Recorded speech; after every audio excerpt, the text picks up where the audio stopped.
Hey, stop right there. Because if you're over 60 and still doing the same leg exercises everyone recommends, you might actually be making your legs weaker, not stronger. I know that sounds backwards, but stay with me because what I'm about to share with you today completely changed how I treat my patients, and it could change everything for you too. I'm Dr. Alan Mandell, and in over 2 decades of working with patients between the ages of 60 and 85, I've seen one thing hold people back more than anything else. And it's not age, it's not genetics, it's not even injury. It's doing the wrong exercises in the wrong order. Today I'm giving you the only 5 leg exercises you actually need, ranked from helpful to absolutely life-changing. And I promise you, number 1 is going to surprise you. Before I go further, I want to share something that stopped me cold when I first read it. A landmark study out of Tufts University followed adults over the age of 65 for 8 years and found that those with the weakest legs had a 76% higher risk of early death compared to those with moderate leg strength. Not heart disease, not diabetes, leg strength. And here's the part nobody talks about. The researchers concluded that targeted, specific leg strengthening exercises could reverse much of that risk within just 12 weeks. 12 weeks. That means it is never, ever too late to start. Now I'm going to tease something for you right now because I know some of you are going to skip ahead and I really don't want you to miss this. Exercise number 1 on this list, the most powerful one, is something almost no senior is doing. Most trainers never recommend it for older adults, and yet research from the University of Copenhagen shows it activates 40% more muscle fiber in the aging leg than any traditional exercise. You're going to want to stick around for that one. But before we dive in, I want to hear from you. Drop a comment below and tell me your age and what's your biggest challenge right now when it comes to your legs. Is it weakness, pain, balance, or maybe you just feel like you've lost the strength you had 10 years ago? I personally read every single comment on this channel, and your answer is going to help me make better videos for you. Now let's get into it. 5 to 1, here we go. Coming in at number 5, and don't underestimate this one just because it's at the bottom of the list. We have the seated leg press with intentional tempo. Now, most people sit down at a leg press machine or use a resistance band version at home, push the weight away, and call it a day. That is not what I'm talking about. What I'm talking about is something called eccentric loading, and it is the secret weapon hiding inside an exercise you probably think you already know.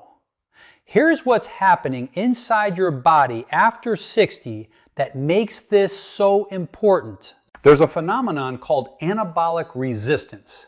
And when I say anabolic, I just mean your body's ability to build and repair muscle. After 60, that ability drops significantly. By the time you're 75, research from the University of Nottingham suggests your muscles respond about 35% less efficiently to the same exercise stimulus that would have built muscle easily in your 40s. So the old way of exercising, just pushing weight and moving on, stops producing results. Your muscles need a different kind of signal. That signal is the slow, controlled lowering phase of the leg press. When you lower that weight over 4 to 6 seconds, you create what scientists call mechanical tension in the muscle fibers.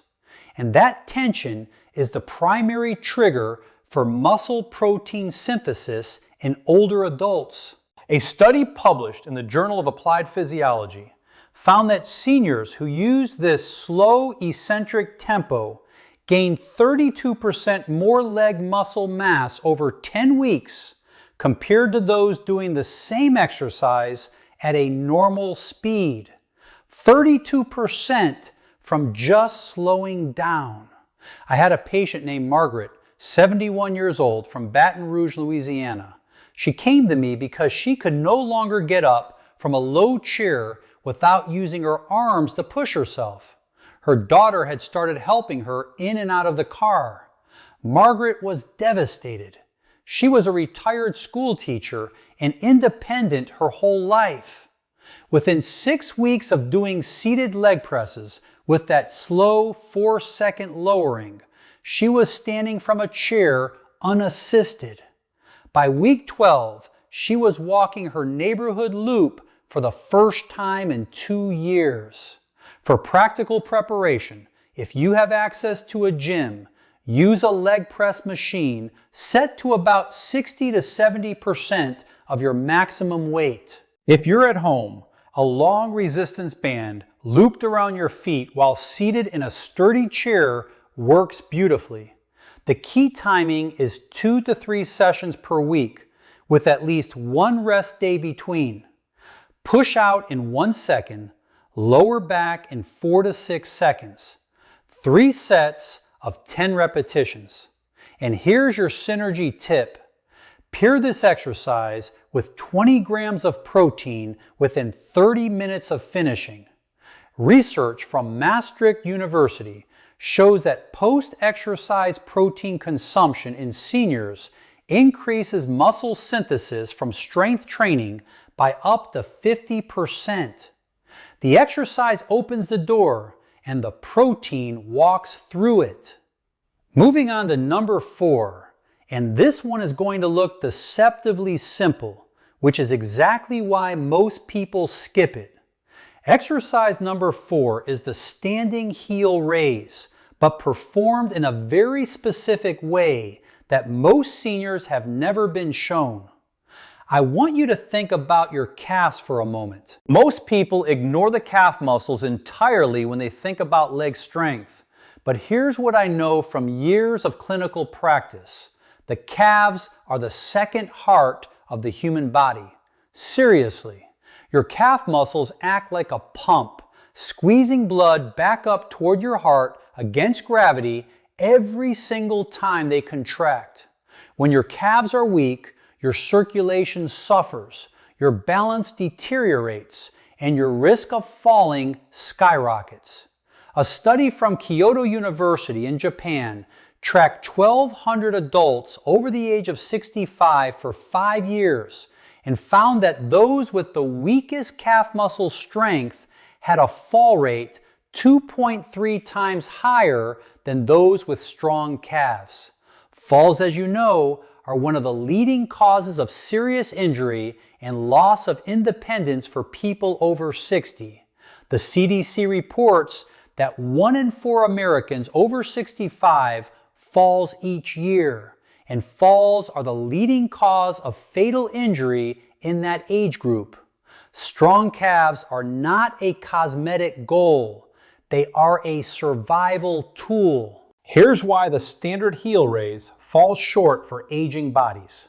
As we age, the Achilles tendon and the soleus muscle, that's the deep calf muscle underneath the more visible gastrocnemius, lose their elasticity and their slow twitch fiber density. Simply rising up on your toes and coming back down quickly doesn't adequately engage the soleus, which is actually the more important muscle for balance and long-term endurance. The version I recommend is a single leg heel raise with a 3-second pause at the top, performed on a slight decline if possible. I want you to imagine your calf muscle like a sponge. When you rush through the movement, you're barely squeezing the sponge. When you rise slowly, pause at the top, and lower with control, you are wringing every drop of contraction out of that muscle. That sustained contraction is what rebuilds the mitochondria, the tiny energy factories inside muscle cells that we start losing rapidly after age 60. Research from the Buck Institute for Research on Aging found that targeted calf training in adults over 65 increased mitochondrial density in calf muscle tissue by 28% over 8 weeks. Practically speaking, stand behind a sturdy chair and hold the back lightly for balance, not support. Rise up on one foot, hold for 3 seconds at the top, lower slowly over 3 seconds. Do 10 repetitions per leg 3 times a week. Start with both feet if single leg is too challenging and progress over 2 to 3 weeks. Your synergy tip here is to combine this exercise with a short walk of at least 10 minutes before you begin. Walking pre-warms the calf tissue, increases blood flow to the tendons, and research from Stanford Medicine suggests it reduces the risk of micro-injury in calf training by nearly 40% in adults over 65. Now, between exercises 4 and 3, I want to pause for just a second. If this information is helping you, if you've learned something today that you didn't know before, please take a moment right now to hit that like button and subscribe to this channel if you haven't already. It genuinely helps this channel reach more seniors who need this information, and it lets me know that I should keep making content exactly like this. I read your comments, I see your feedback, and this channel exists because of you. Okay, back to the list. Number 3 is where things start to get really powerful. And this exercise has decades of research behind it that the fitness industry has been shockingly slow to apply to seniors. Exercise number 3 is the step up with knee drive. Now, a step up on its own is good. A step up with a deliberate knee drive at the top is something else entirely. It is a dual-purpose movement that simultaneously builds the quadriceps, the glutes, and the hip flexors, while also training your brain and body to coordinate movement under load. That last part, the brain-body coordination, is something most people completely overlook, and it may be the most important benefit of all. After 65, something called neuromuscular efficiency begins to decline significantly.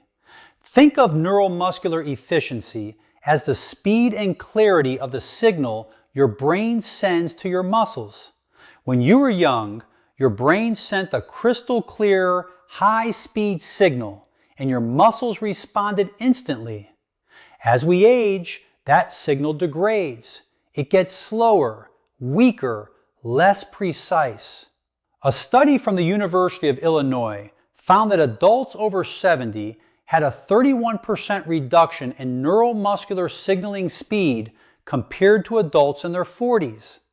This is why older adults sometimes feel unsteady, why reaction times slow, and why a small trip on a sidewalk crack can become a dangerous fall. The step up with knee drive directly trains that signal. When you step onto an elevated surface, a sturdy step, a low bench, a step aerobics platform, set at about 6 to 8 inches, and then drive the opposite knee up toward your chest at the top, you are forcing your nervous system to coordinate balance, strength, and movement simultaneously. You are, in a very literal sense, rewiring your brain's movement pathways. Research from Northwestern University showed that this type of functional compound movement in seniors over 65 improved neuromuscular response time by 22% over just 6 weeks of consistent practice 3 days a week. I think about my patient Harold, 68 years old from Portland, Oregon. Harold was a retired electrician, an incredibly hardworking guy who told me he'd noticed that he kept stumbling on curbs and uneven ground. Nothing had fallen yet, but he had caught himself 3 times in 1 month. His wife was worried. I introduced him to the Step Up with Knee Drive as part of his routine. Harold was skeptical. He thought it looked too easy. 8 weeks later, he called my office just to tell me he'd gone on a hiking trail with his grandkids for the first time in 4 years. The exercise hadn't just made his legs stronger, it had made him trust his legs again. To perform this correctly, stand in front of your step. Step up with your right foot, and as you rise to the top, drive your left knee upward to hip height. Pause for 1 second, then step back down slowly. Alternate legs. Aim for 3 sets of 8 to 10 repetitions per side, 3 days per week. If balance is a concern, stand near a wall and use it for light support while you build confidence. Your synergy tip for this exercise is to do it in the morning, ideally within 2 hours of waking, because cortisol, your body's natural anti-inflammatory hormone, is naturally highest in the morning. And research from the University of Birmingham suggests morning resistance training in older adults produces up to 20% better neuromuscular adaptation compared to evening sessions. Now we're at number 2, and I want you to pay very close attention here because this exercise is one of the most underused, most misunderstood, and most transformative movements a senior can do for their legs. Exercise number 2 is the Romanian deadlift with light weight. And before you think deadlift sounds dangerous for someone my age, I need you to hear me out because what you're imagining is not what I'm describing. The Romanian deadlift is a hinge movement. You hold a light weight, a pair of 2 to 5 pound dumbbells, a resistance band, even a couple of full water bottles, and you push your hips back while keeping your back flat, lowering the weights down the front of your legs until you feel a deep stretch in the back of your thighs. Then you squeeze your glutes and stand back up. That's it. No heavy weight, no strain, and yet the impact on the posterior chain, that's the entire backside of your body, your hamstrings, glutes, and lower back, is extraordinary. Here's the problem most seniors face that they don't even realize is a problem. The quad to hamstring strength ratio becomes severely imbalanced after 60. Most exercises that people do, leg extensions, regular squats, walking, preferentially strengthen the quadriceps, the muscles at the front of the thigh. The hamstrings at the back of the thigh get relatively neglected. Research from the Hospital for Special Surgery in New York found that adults over 65 showed on average a hamstring strength deficit of 44% compared to their quadriceps strength. That imbalance, the study concluded, was one of the primary biomechanical contributors to knee pain, lower back pain, and instability in older adults. The hamstrings and glutes are not just leg muscles. They are the structural anchors of your entire lower body. When they are weak, your pelvis tilts forward. Your lower back takes on extra stress. Your knees are less protected, and your walking gait becomes shuffled and inefficient. Think of the posterior chain like the suspension system of a car. You can have the most powerful engine in the world, strong quads, but if your suspension is broken, the car handles terribly and falls apart far too quickly. A study from Oslo University Hospital followed 180 adults between ages 62 and 78 through a 14-week program of posterior chain training that included the Romanian deadlift.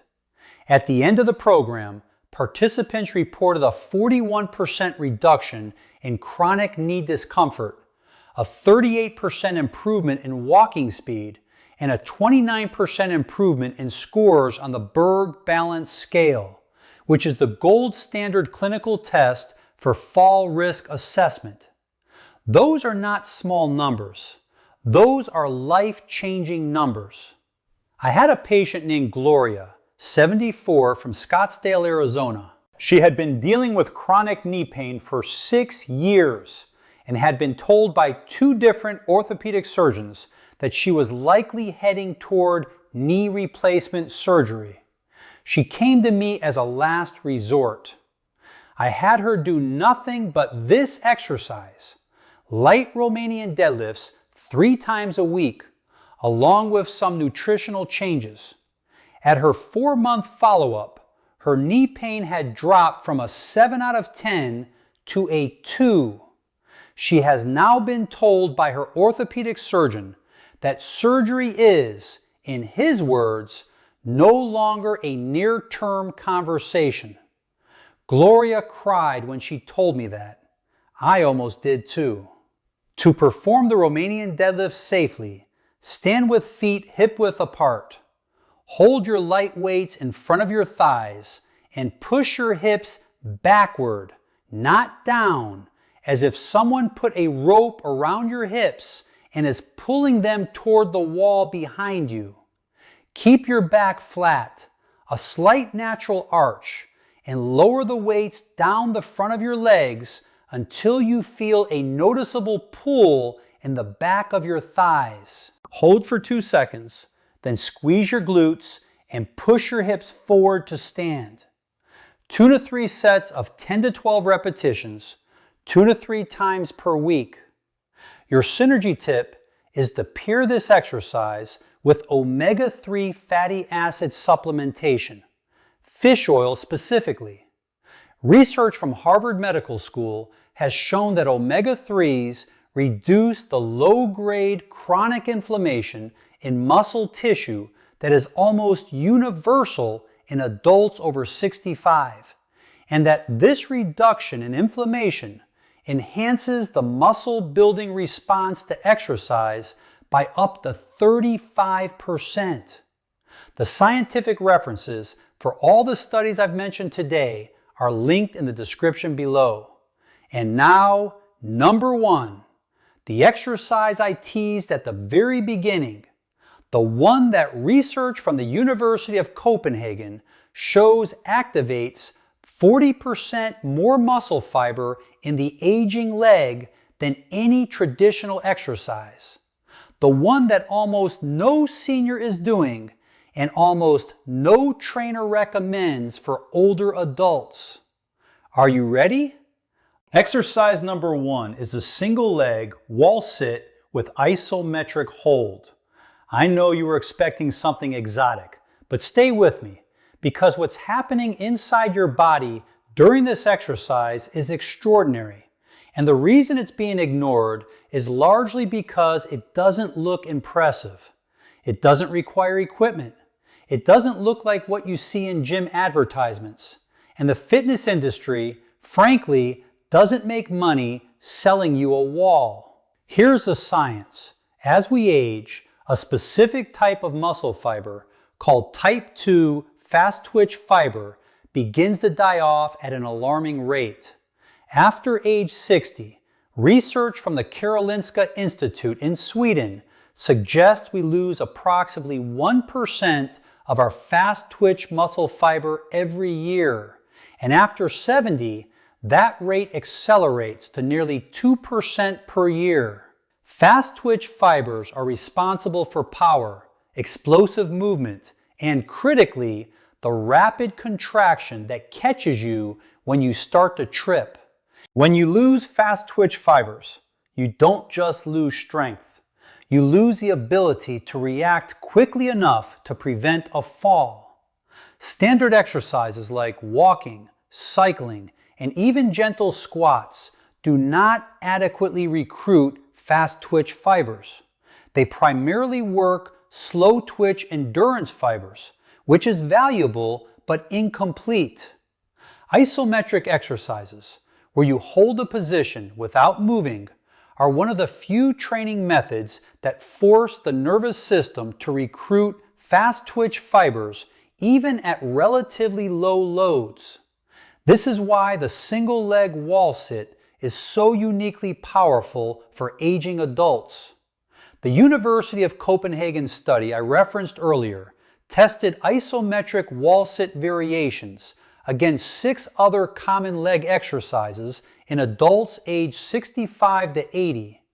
The single leg isometric wall sit produced 40% greater activation of the vastus lateralis, the largest part of the quadriceps muscle, than the next best exercise. But the researchers also measured something else. They measured what they called time to stabilization following a simulated trip event. Adults who had trained with isometric wall sits showed a 51% faster stabilization response compared to those who had not. In plain English, they caught themselves from falling more than twice as fast. But here's another layer of this that I find remarkable. Isometric training at the specific joint angle of the wall sit, hips and knees at roughly 90 degrees, has been shown by research from the British Journal of Sports Medicine to reduce resting blood pressure in older adults by an average of 8 to 10 millimeters of mercury systolic over 8 weeks. That is comparable to what some blood pressure medications achieve. Your leg exercise is also quietly helping your cardiovascular health. The body is an interconnected system, and when you strengthen the right muscles in the right way, the benefits ripple outward in ways we are only beginning to fully understand. Let me tell you about Robert, 77 years old, from Cincinnati, Ohio. Robert had a stroke 3 years ago that affected his left side. He had worked incredibly hard on rehabilitation, but still felt that his left leg was the weak link, the unpredictable one. His physical therapist had done excellent work, but Robert was not progressing further and he was afraid. He told me he felt like he was always waiting for his body to betray him. I introduced him to the single leg wall sit, starting with his stronger right leg to build the pattern, then carefully progressing to his left leg with me supervising. Within 10 weeks, Robert told me something I will never forget. He said, "Dr. Santosh, Dr. Mandell, for the first time in 3 years, I walked across my backyard to check on my garden, and I didn't think about my leg once. I just walked." That is what this exercise gave Robert. Not just strength, but freedom from fear. Here is how to perform it correctly and safely. Stand about 2 feet from a wall. Place your back flat against it and slide down until your knees are at approximately a 90-degree angle, as if sitting in an invisible chair. Now shift your weight onto one leg and lift the other foot just slightly off the ground. Hold that position. Start with 15 to 20 seconds per leg and build gradually toward 45 to 60 seconds over several weeks. If single leg is too challenging initially, start with both feet and build single leg capacity over 3 to 4 weeks. Perform this 2 to 3 times per week with a full day of rest between sessions. Do not push through sharp knee pain. A burn in the thigh muscle is normal and expected. Pain in the joint itself is not. Your synergy tip for this exercise is to combine it with creatine monohydrate supplementation. I know some of you are raising an eyebrow right now because you associate creatine with young bodybuilders. But the research is clear and compelling. I'm Dr. Alan Mandell, and I'll see you in the next one.